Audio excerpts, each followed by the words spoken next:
Is Angie stock price going to go to zero? I believe so. Analysts predict it's going to go up.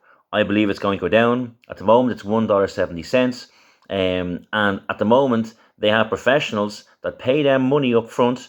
They connect them with users or leads, let's say. So to an extent, it's a lead generation platform. But they then have to provide those leads. How do they provide those leads?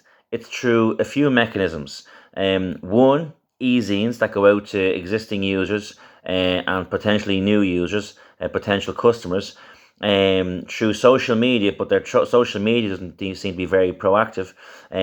So the only other way is for them to pay for marketing through Facebook, Google, TikTok, wherever it is.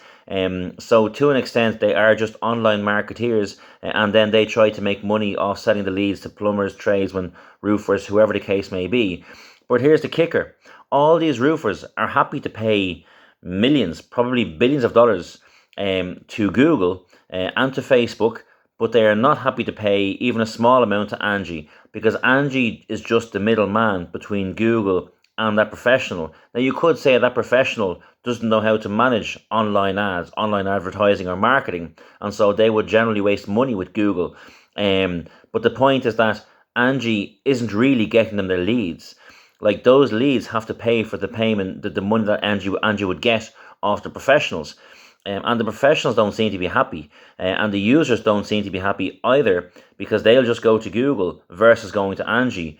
The difference with Quotelf, marketplace for quotes, is that it's all free to use. Similar to Google, you can search for prices, quotes from professionals, tradespeople, handyman, repairman, whatever the case may be, and there's no charge to do that. There's also no charge for the professional to submit any quotes.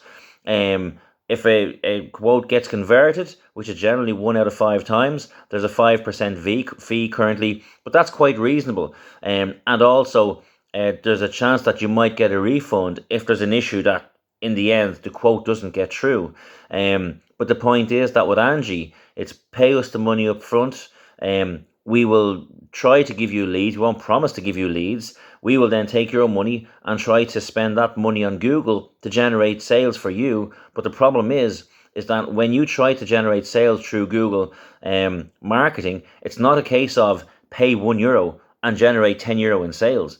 It's a case of pay 5 or 10 quid and you might get 2 to 5 or 8 quid in sales from Google, because Google believes that A, you're going to get future sales off the customer you've just acquired, but also you will get word of mouth from that customer. They might tell someone else, and they want to get their lion's share out of that, which is fair enough because Google has a dominancy here.